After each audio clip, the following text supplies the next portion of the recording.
Bueno, hola, ¿qué tal? Buen día a todos. 26 de julio, bienvenidos a un nuevo Weekly Kickoff. Estamos acá con Mariano Di Maggio, nuestro Head Commercial. ¿Cómo andás, Mariano? ¿Todo bien?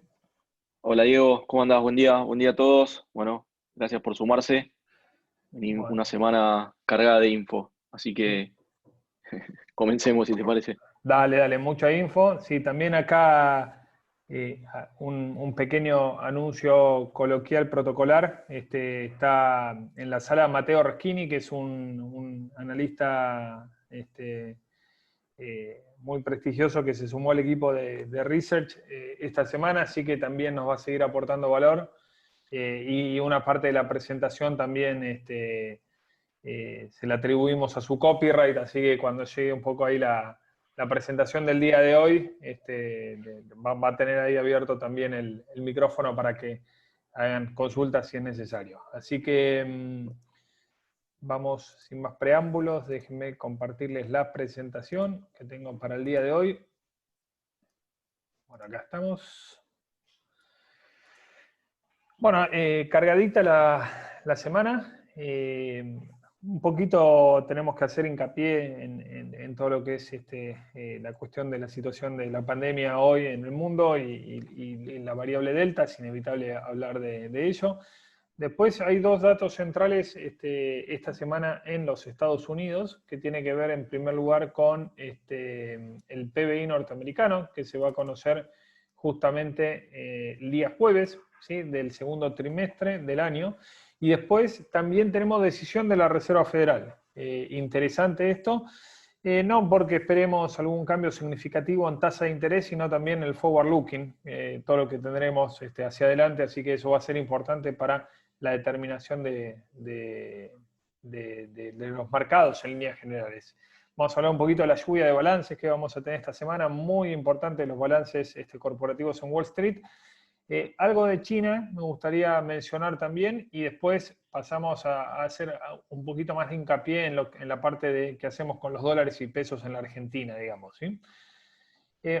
A ver, lo que se estuvo viendo la última semana, sí, es que la variable delta, dentro de lo que es la pandemia a nivel general, es la que está representando más fuerte los casos, el spike de casos que estamos viendo en algunos países desarrollados. Fíjense, este es el porcentaje de casos de coronavirus, ¿sí?, que es explicado por la variable delta respecto a los casos totales. Y bueno, y fíjense, obviamente en India son casi el 100%, pero de las últimas, el promedio de los últimos 7 días en United Kingdom, España, Italia, Estados Unidos, estamos todos arriba del 80% de la variable delta. Y esto está produciendo, digamos, también el eslogan ahora de la pandemia de los no vacunados, ¿no? Y hay una presión muy fuerte del mundo en empezar de alguna manera a que muchas personas reticentes a vacunarse se vean obligadas a hacerlo, básicamente imponiendo pasaportes sanitarios, ya no solamente para dentro de los distintos países, para el traslado a distintos países, sino también para participar de diversas actividades económicas socioculturales. Y de alguna manera hay que ver cuál es la reacción de esto, digamos, ¿no?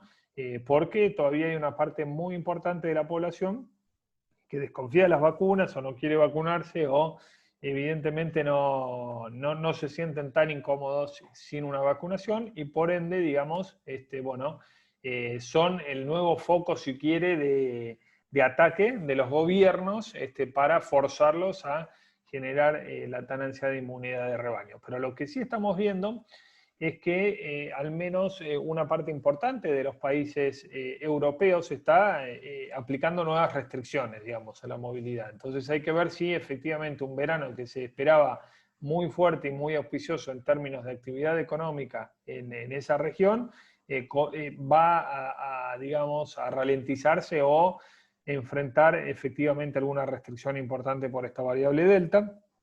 Y también lo que tendríamos que ver es si esta variable delta comienza a exacerbar aún más los problemas que estamos viendo en las cadenas de oferta a nivel global, que para los bancos centrales del mundo sobre todo para los bancos centrales desarrollados, como es la Reserva Federal, por un lado, el Banco Central Europeo por el otro, bueno, son los grandes causantes, si se quiere, de la inflación temporaria que estamos viendo en aquellos países.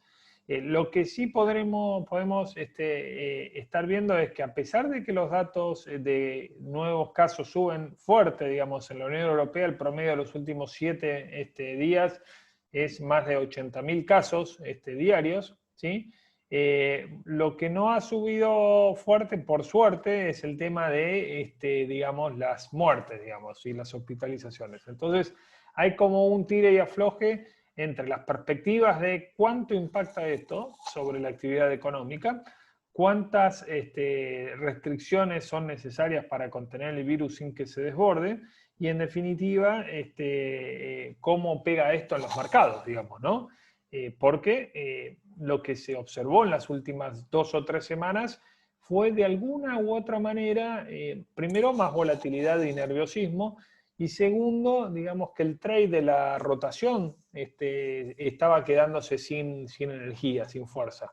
Cuando uno ve el catch-up que hizo el Nasdaq respecto al acumulado de suba que tenía el Dow Jones y el S&P, bueno, es evidente que obviamente los inversores ante semejante bull market desde marzo del año pasado a la fecha están tomando utilidades, y lo hablamos la semana pasada, ¿no? Que hubo un famoso flight to quality hacia los bonos del Tesoro americano, que para mí no tenía demasiado asidero, digamos, considerando las condiciones macroeconómicas que había a nivel global y sobre todo la perspectiva de la inflación. Bueno, algo de eso se revirtió la semana pasada, después de tocar 1,17, 1,16 la tasa a 10 años, bueno, se ubicó en 1,30, es decir, está tradeando en un rango relativamente bajo para las expectativas inflacionarias que hay hacia adelante. Y en definitiva vamos a ver esta semana cuál es el discurso de la Reserva Federal. ¿Por qué? Porque bueno, todo esto, como les dije anteriormente, se da en un marco de 2 datos importantes para lo que hoy es el epicentro de la locomotora del mundo de la recuperación, que es Estados Unidos, ni más ni menos. Vamos a tener el dato el primer dato de crecimiento del PBI del segundo trimestre. Esto se revisa 3 veces después, pero en principio el dato que se está esperando es muy robusto. Para que ustedes tengan una idea, el consenso ubica el crecimiento norteamericano del segundo trimestre respecto al primero en 8,6%, ¿sí? Es un dato muy, muy fuerte que de alguna manera le da, digamos, robustez de confirmarse, lógicamente, a esta proyección de PBI en torno a el 6,8-7% para todo el año 2021. Vamos a ver, en definitiva, de acuerdo a los datos de consumo, a pesar de la suba de inflación, considerando que el consumo es 2/3 de la economía americana, han sido muy buenos los datos de venta minorista que involucran este segundo trimestre, y por lo tanto podemos, digamos, anticipar de que seguramente vamos a estar ante un crecimiento arriba del 8% respecto al primer trimestre del año pasado, de este año, perdón. La otra novedad importante es la tasa o la reunión, si se quiere, 2 días de la Reserva Federal, ¿sí? El mercado descuenta cualquier tipo de ajuste de la tasa de política monetaria. Lo habíamos hablado también la semana pasada que a nuestro entender va a comenzar los ajustes de los estímulos monetarios por el lado de ralentizar la compra de bonos, ya sea públicos o privados, en el mercado secundario por parte de la Fed a partir del último trimestre de este año. Claramente el tightening va a venir por ese lado, no va a venir por el costo del dinero o la tasa de interés de cortísimo plazo. Esa tasa de interés de cortísimo plazo que la Fed recién espera comenzar a subirla en 2023, según su proyección, donde habría 2 ajustes. Bueno, el mercado está challengeando de alguna manera esa visión y ya con más de un 50% de probabilidad asignada, está esperando que los ajustes de tasa vengan a partir de la segunda mitad del año 2022.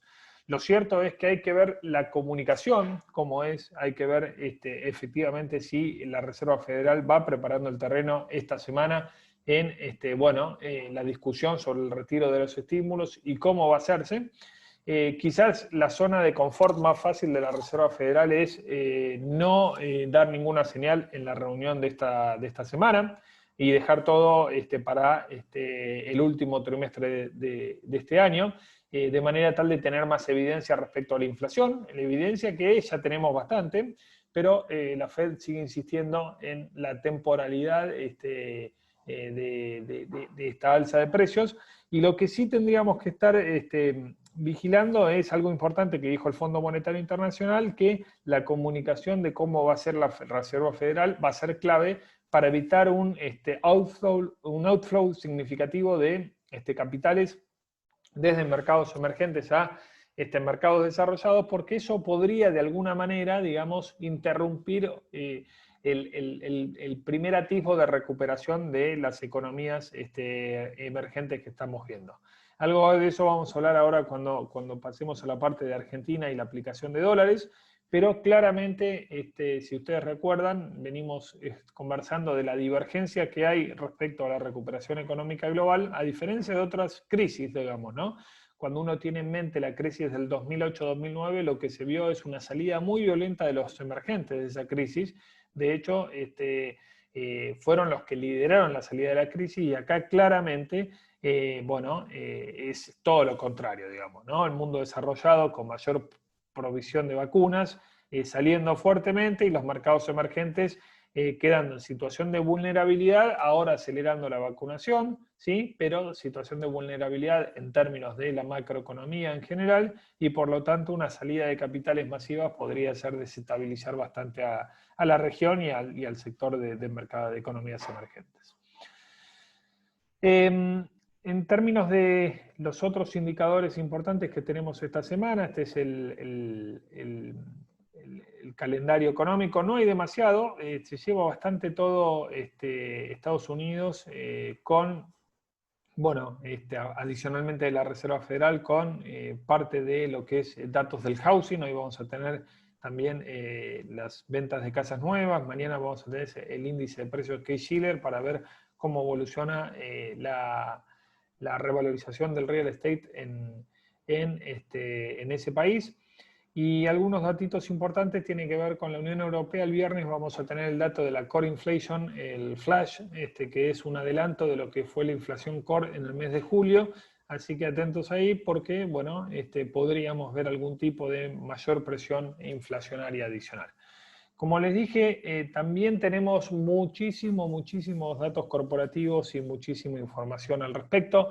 Es como la semana, digamos, haciendo un paralelismo con la NBA del All-Star Game. Bueno, esta es como la semana de las estrellas en términos de temporada de balances, porque tenemos toda la batería de empresas tecnológicas importantes reportando. Hoy por la tarde, al cierre del mercado, va a ser el turno de Tesla. Mañana va a ser el turno de Apple y Microsoft y Alphabet o Google por fuera del mercado cuando cierre.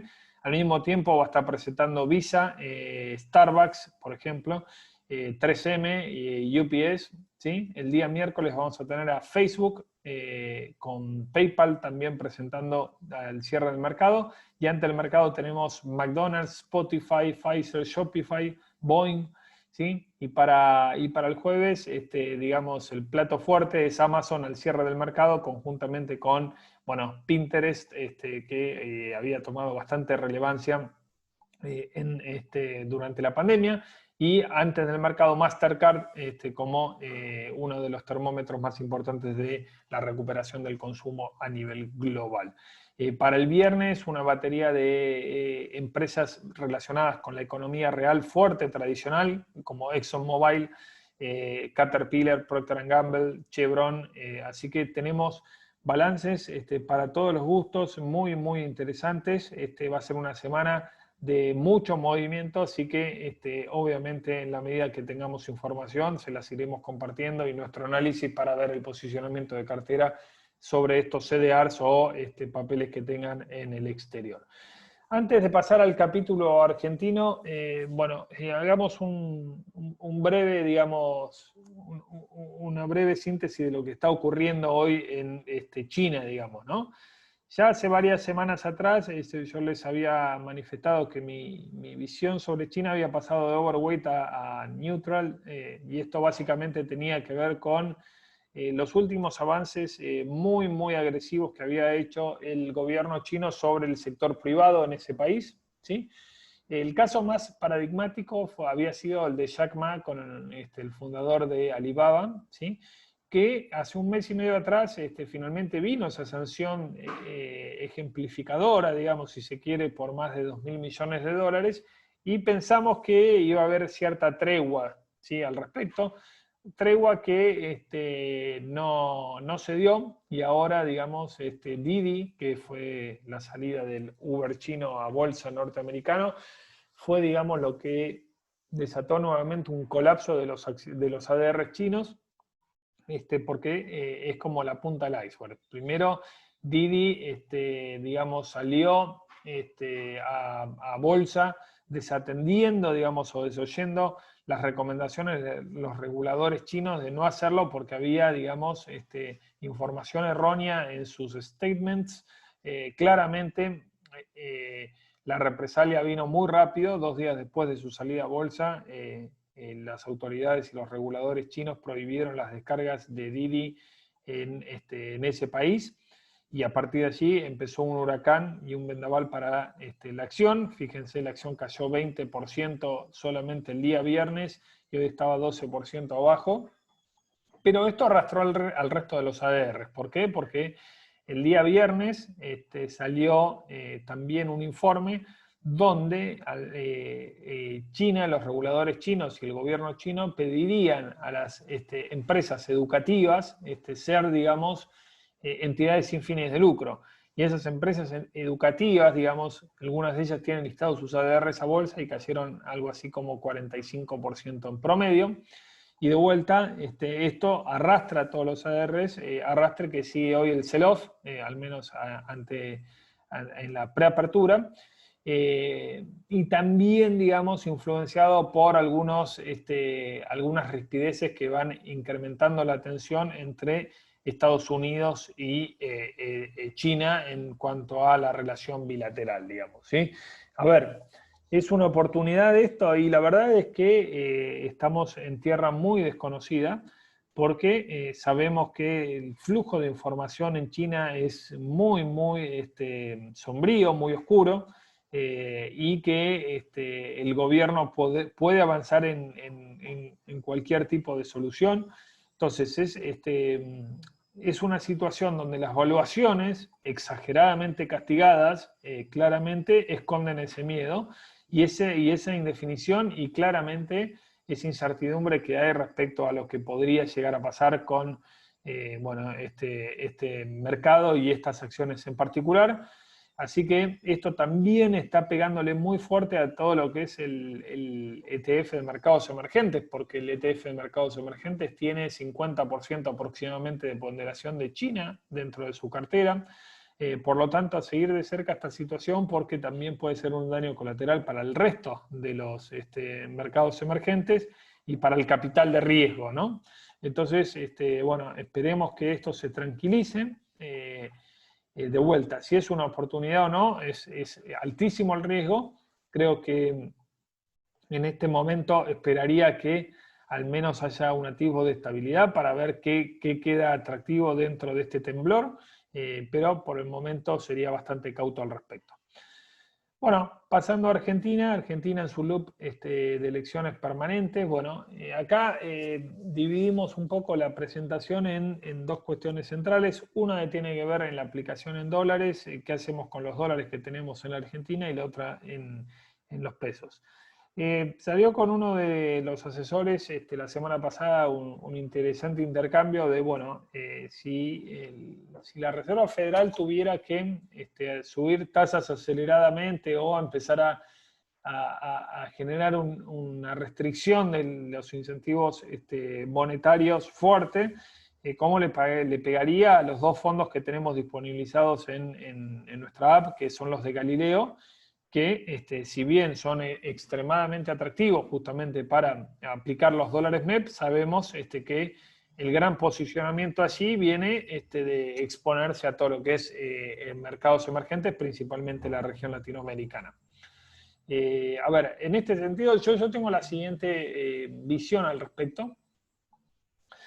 Mi visión particular es que como el catch-up de recuperación económica, digamos, de alguna manera difiere en la temporalidad, eso le puede dar cierto argumento y colchón para que los emergentes, incluido la región, no sufran tanto ante un eventual tightening mucho más agresivo de lo que el mercado está pronosticando. En palabras simples, está desfasado al menos de 6 a 9 meses la recuperación económica que está evidenciando el mundo desarrollado respecto al mundo emergente y la región, y esto tiene que ver específicamente por el tema de las vacunas, ¿sí? Vemos que Estados Unidos va a confirmar que tuvo un primer semestre récord histórico de recuperación. También muy buena ha sido el nivel de actividad y reapertura de economía en la Unión Europea, mientras que en los países emergentes y en la región se está hablando todavía de restricciones, del manejo de la pandemia, la administración de vacunas, etc. Entonces, claramente, yo creo que la segunda parte del tercer trimestre en curso y el último trimestre de este año va a ser un trimestre de mucha recuperación en términos de actividad económica en la región. Y eso de alguna manera puede darle cierto colchón si la Reserva Federal, justamente en el último trimestre de este año, avanza con un discurso hacia la restricción de la liquidez, digamos, ¿no? Obviamente esto va a implicar no sufrir, no, esto no va a implicar no sufrir, pero sí va a implicar que la mejora en términos económicos, de ganancias corporativas y de nivel de actividad, la vamos a ver recién bien entrado la segunda parte de este año en los mercados latinoamericanos, y eso puede de alguna manera compensar si hay un flight to quality de vuelta más agresivo hacia Estados Unidos. En este sentido son dos los fondos, el Galileo Income por un lado y el Galileo Event Driven. El Galileo Income es un fondo muy conservador que invierte en deuda soberana chilena de 47% de exposición de la cartera, y después en Brasil tiene corporativos y tiene algo de soberano, ¿sí? Para que ustedes tengan una idea, aquí la tasa, digamos, estimada o de los últimos 12 meses está en torno a el 2,5%.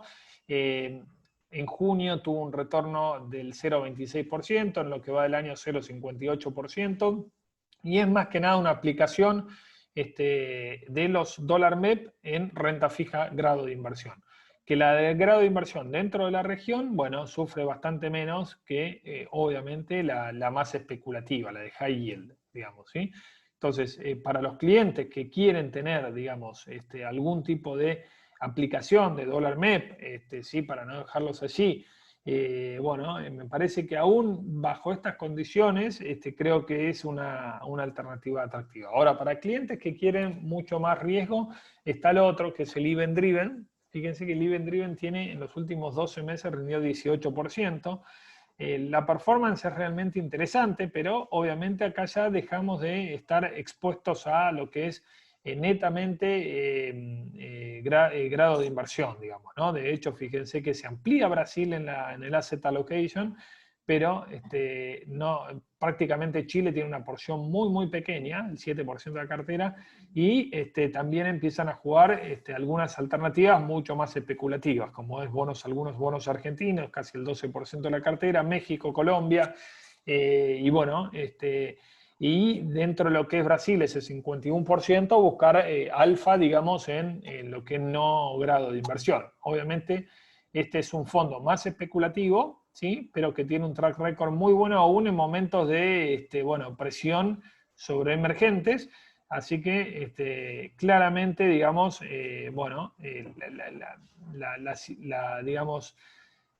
lo que vemos aquí es que una gran parte, o el fondo tiene alocado en este momento el 89% de sus recursos en bonos corporativos. Por lo tanto, no hay tanto soberano, casi no hay soberano, hay corporativo, hay algún soberano de oportunidad solamente, y creo, digamos, que este fondo podría ser el que presente más volatilidad en el caso de que haya un tightening agresivo en los Estados Unidos.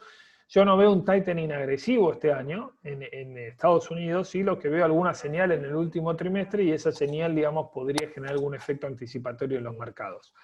En definitiva, digamos, estamos gestionando para que nos venga a dar una charla al portfolio manager de la gente de Galileo, digamos, de estos dos fondos, para que nos den su view, cuál sería su estrategia ante un escenario de mayor aversión al riesgo a nivel de mercados emergentes y cómo se ha comportado el fondo bajo esos escenarios en el pasado, como para que ustedes tengan también mucha más claridad al respecto. Así que en cuanto tengamos la posibilidad de concretar esta invitación, obviamente vamos a tener mucho más detalle en sí. Ahora, sabemos que el mercado argentino es un mercado también bastante transaccional, es un mercado donde los pesos se necesitan, en un contexto donde hay mucha, digamos, inercia inflacionaria, pero que, si se quiere, por ahí en términos de inflación y presión, podríamos decir que lo peor, al menos para este año 2021, en inflación podría haber quedado atrás. Es decir, a ver, lo peor es ver índices por arriba del 4% mensual. Esto es algo que el mercado de alguna manera no lo está convalidando, ¿sí? Por lo menos hasta ahora. Surge del REN, fíjense aquí, la mediana, digamos, ¿sí? De la proyección para los próximos meses es una inflación mensual en torno al 2,73%. Yo tengo alguna duda respecto a esto, yo creo que julio vamos a estar arriba del 3, me parece. Agosto probablemente podamos tener alguna figura en torno a 3. Y bueno, y después un poco sabemos todos los efectos colaterales sobre la inflación que puede producir la reapertura de la economía en semanas donde hay elecciones y donde va a haber mucho peso dando vuelta. ¿Sí? Pero parecería que el gobierno podría llegar hasta las elecciones con una inflación en torno al 3%, que no es para festejar ni mucho menos, pero eventualmente, es algo que, si se quiere, va a ser un control de daños mucho más limitado en cuanto al poder adquisitivo. Y fíjense que aquí en las licitaciones se va viendo un poco la preferencia del mercado, ¿no? En la licitación de hace casi 2 meses atrás, la del 26 de mayo, del total de la licitación, el 53% de los flujos fueron hacia bonos o letras ajustadas por el SER, mientras que en la última licitación, la del 20 de julio, el 68% fue a tasa fija, digamos, ¿no? Y un 26% a SER. Acá se está haciendo, digamos, el fino equilibrio entre, digamos, el SER y la tasa fija, sabiendo que la tasa fija, la de referencia, está por debajo de la inflación, y la tasa fija en algunos instrumentos del mercado de capitales, incluyendo las LEDs, ¿sí? Incluyendo también algunos bonos cortos, digamos, se están acercando más a niveles de 42, 43, hasta 45% de TNA, digamos, ¿no? Y fíjense que lo que pasó también con la curva de bonos, esto de los bonos ajustados por SER, en mayo estábamos en una situación donde los bonos más cortos rendían por debajo de la paridad, digamos, ¿no? En muchos casos, fíjense, los del 2021 estaban con una TIR negativa respecto a la inflación, y después los del 22 también estaban en niveles del 1% más la inflación, y ahora la curva se fue acomodando un poco y encontramos retornos reales en el corto plazo, digamos, cuando no los teníamos hace 2 meses atrás, digamos, ¿sí?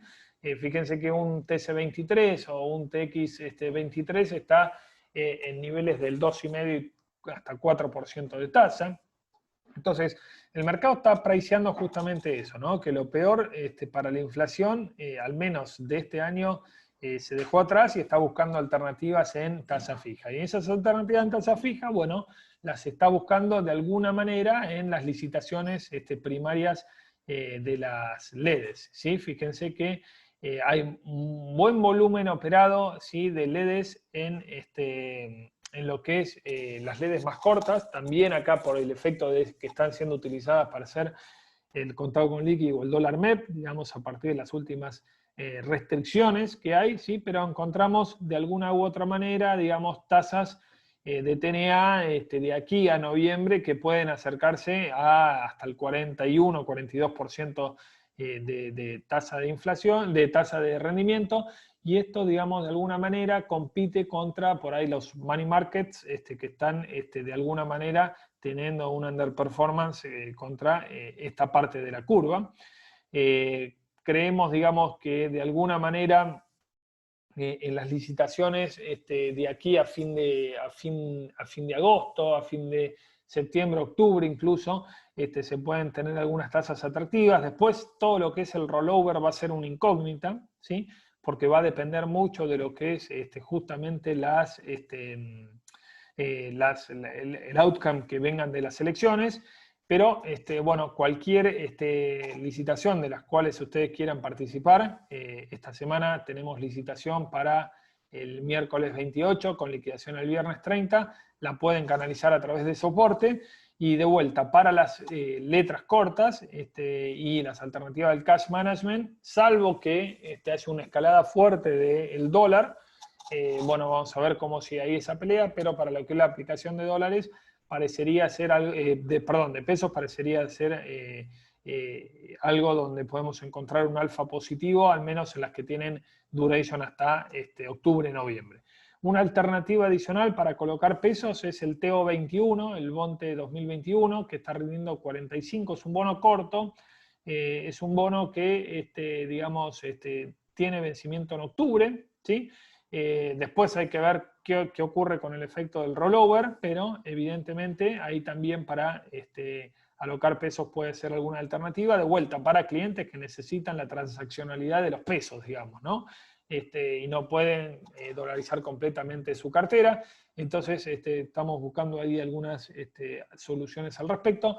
¿Qué puede pasar después de las elecciones? Y la verdad es que yo no veo, sinceramente, no veo que este gobierno tenga muchas ganas de subir las tasas de interés, digamos, ¿sí? Creo que es un atributo del modelo económico en cuestión. No veo que haya lugar para una suba violenta de tasa de interés. Por el contrario, digamos, ¿no? La tasa de interés real negativa es claramente, digamos, una característica central de este gobierno para estimular consumo, estimular capital de trabajo financiado a tasa negativa. Pero bueno, evidentemente esta ventana de algunas tasas TNAs un poquito más atractivas de corto plazo, ¿sí? hasta las elecciones, podría ser alguna alternativa bastante interesante.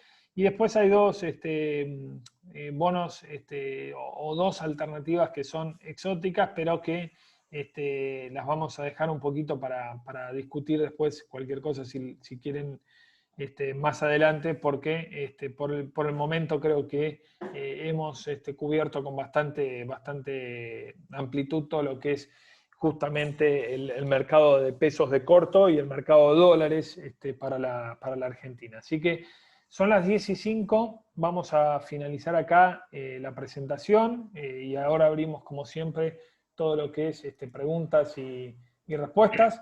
De vuelta, está acá, bueno, Mariano para la parte comercial, está, bueno, estoy yo y está también Mateo, cualquier cosa como para que hagan algún tipo de preguntas sobre el mercado de pesos, así que como siempre pueden canalizarla a través del chat o abrir el micrófono, como ustedes prefieran, ningún problema. Bueno, excelente, Diego, buenísimo. Si querés arrancamos con la primera de Facundo. Bueno, te agradece la presentación, excelente como siempre. Y la consulta es cómo ves el panorama de intervenciones en el contado con liqui y el MEP. Es como que le da la sensación que cuanto más se acerquen las elecciones, mayor va a ser la intervención, ¿no? Sí, yo bueno, en principio, gracias Facundo, tengo esa sensación, que a medida que aumenta la dolarización del cartera, digamos, el gobierno va a intervenir con más fuerza, digamos, ¿sí? En todos los dólares, digamos, ¿sí? ¿Tiene poder de fuego? Sí, tiene poder de fuego, claramente, para que la brecha, digamos, no se vaya arriba al 100%, si se quiere, porque puede intervenir futuros, puede intervenir en el mercado spot. Obviamente que esto tiene un costo, el costo es justamente, bueno, aumentar los desequilibrios para después de las elecciones, pero sí, yo creo que, digamos, no sé, puedo equivocarme y hacer proyecciones sobre el dólar, es muy difícil, pero no veo, digamos, un dólar arriba de 200 pesos hasta después de las elecciones, ¿sí? Esa es mi impresión al respecto, aún cuando sabemos que hay más demanda de dolarización. Perdón, ahí Bien. sí, un pequeño datito, digamos, como para que lo tengan en cuenta. Pensemos también que para los distintos tipos de dólares hay distintos tipos de solidez en la posible intervención, contención, por ponerle algún nombre. Y pensemos que, por ejemplo, el que más poder de fuego podrían llegar a tener sería el dólar oficial, en cuanto, bueno, ellos básicamente están manejando cuánto es el ritmo de suba diaria, y además, tanto mayo como junio, el Banco Central cerró su posición de futuros en 0. Entonces, si alguien me pregunta cuántas balas le queda al Banco Central en futuros, todas, digamos, todas las que tenga disponibles, digamos, las tiene ahí en cartera. Y después, CCL, bueno, y MEP también es un poco difícil ahí pronosticarlo, porque también no solo pueden aumentar la oferta, sino que también pueden hacer cosas para tocar también la demanda con regulaciones, parkings y bueno, un poco lo que ya hemos visto, ¿no? Es un buen punto, Mateo. Sí, a ver, Sí, sí. y la preocupación está claro, y fíjense, de vuelta, acá no analizamos la política, sino la economía, pero el gobierno en el fin de semana dio señales de que la amplitud de los derechos especiales GIO que va a recibir va a ser usada para pagarle al Fondo Monetario en tiempo y forma, digamos, ¿no? O sea, los vencimientos que hay. Es decir, que hay preocupación por el dólar. Cuando hay preocupación con esta variable, bueno, el pragmatismo comienza a hacerse presente, así que es una buena noticia si se quiere para la estabilidad más cambiaria de cara a las elecciones. Bien, buenísimo. Excelente. Ahí tenemos una consulta de Edgardo. ¿Qué visión, Diego, tenés sobre las acciones de Brasil, ya que se encuentran en precios de soporte? A mí en Brasil me gusta, la verdad es que me gusta, o sea, tengo algunas personas conocidas allí que me dijeron que la visión, digamos, todo lo que es la contención de la pandemia está mucho mejor, toda la situación sanitaria, la economía está más robusta, hay dos preocupaciones centrales, una es la inflación. Los últimos dos datos de inflación estuvieron arriba del 6,5%, ¿sí? Y de allí vimos la respuesta del Banco Central de Brasil. Y después la otra es la cuestión toda política. Bolsonaro está muy debilitado en su imagen, y bueno, y eso puede generar, no por Bolsonaro en sí, sino por la expectativa digamos, de las elecciones presidenciales para el año próximo, pero de corto plazo creo que son valuaciones atractivas, ¿sí? Y que si se da este efecto que yo dije de que, bueno, lo mejor de la recuperación económica en Latinoamérica debería estar en el último trimestre de este año, podría haber cierto margen, digamos, para tomar esas posiciones de riesgo. Creo que son valores atractivos lo que está hoy la renta variable brasileña. Bien, excelente. Tenemos algunos minutitos más, si quieren, para aprovechar a Mariano, o bueno, a ver si... Sí, no, hay un poco, bueno, queda ahí una semana de beneficios vigentes. La idea es que, bueno, puedan aprovecharlos y nos puedan consultar, digamos, directamente a todo el equipo por si hay alguna consulta puntual o algún tema vinculado a algún cliente, digamos, específico, ¿no? Sí, y lo atractivo, Marian, déjame Sí, complementar con esto, para todo lo que es la bonificación del CCL y eso, aparte está el atractivo de que el canje está muy barato, digamos, ¿no? O sea, de vuelta, no sabemos, es difícil también hacer una proyección del canje, del MEP contra el cable, por lo que comentaba también Mateo, ¿no? Tienen las regulaciones al alcance de la mano permanentemente, pero hasta en algunos casos el canje era positivo, digamos, ¿no? Entonces, bueno, ahí tienen que, nada, consultarnos a nosotros, cualquier cosa, pero es una ventana que se abre muy, muy interesante. Ahí sí, Marcos por supuesto. nos pregunta cómo vemos las ON, en particular las de Cresud e IRSA.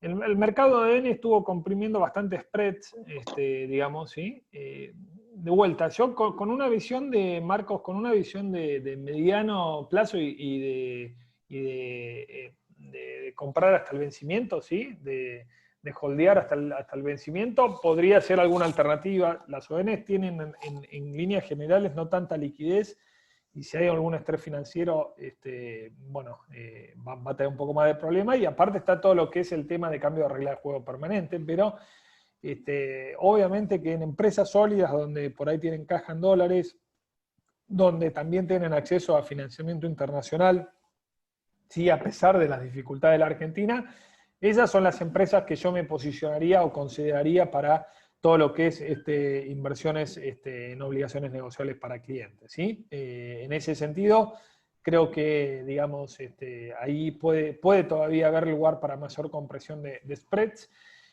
De todas formas, lo cierto es que es un mercado que depende mucho de la cuestión sistémica estructural de lo que pase con los soberanos también, digamos, ¿no? Porque Argentina es así, es un mercado pequeño, y eso va a venir o no con mayor confianza en el plan económico. Así que creo que irse a Cresud, dentro de lo que es las ONs que tenemos disponibles, son ONs de un riesgo medio, digamos, ¿sí? No son de las más seguras, son unas ONs de riesgo medio, y Cresud acaba de cerrar, digamos, un canje de rollover de ONs. Así que en ese sentido tiene un poquito más despejada la cancha. Sí, exactamente. Ahí, Diego, si querés, la última, una consulta de Abel, vinculado a cómo ves el ETF, el XLE, que bueno, que la semana pasada tuvo una baja importante por temas de OPEP, con el dato, aparte con el dato bueno de PBI de USA. Si estimás una recuperación y si tiene margen también el petróleo, digamos, para una nueva suba, dado que bueno, está vinculado y correlacionado con el ETF. Sí, a ver, Abel, el lunes pasado, con un día muy bajista del mercado, el petróleo se fue hasta 65, después volvió, con la noticia de la OPEP, después volvió hasta niveles de 72. Me parece que en la medida de que se refuerce la idea de que los bancos centrales van a tratar de dilatar lo máximo posible el retiro de estímulos monetarios y suba de tasa de interés, así como fue la semana pasada el Banco Central Europeo, y seguramente esta reunión de la Fed, digamos, de esta semana va a ser en esa línea, podría darle un empuje adicional a los commodities y el petróleo ir a buscar los niveles de 80, digamos. Pero obviamente todo este ruido de China, digamos, y todo este ruido que hay sobre emergentes hoy en día, digamos, no es tan, digamos, benévolo para el precio de las materias primas, así que, bueno, estar atento un poco a qué dice la Fed y dónde se estabiliza todo este riesgo político que estamos viendo en China hoy. Excelente. Así que, bueno, no, gracias. Acá y Julián, ¿qué piensan de tener en cartera Gold? No sé si te estás refiriendo, Julián, a Barrick Gold o Gold, el oro a nivel general. El oro funciona bien, el CDR de Barrick. Okay. CDR, Sí, sí. a ver, sí.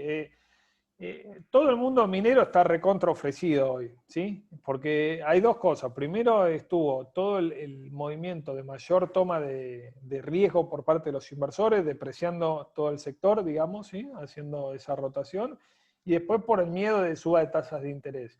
Si los bancos centrales insisten, digamos, con tasas de interés cero e inflación creciendo, eso es bueno para el oro. El oro lo ha hecho muy bien en periodos donde la tasa de interés real ha sido fuertemente negativa, y eso le da chance a justamente las mineras como Barrick Gold. Hoy, digamos, no tiene momentum, sinceramente. Por lo tanto, habría que ver ahí un cambio de confianza.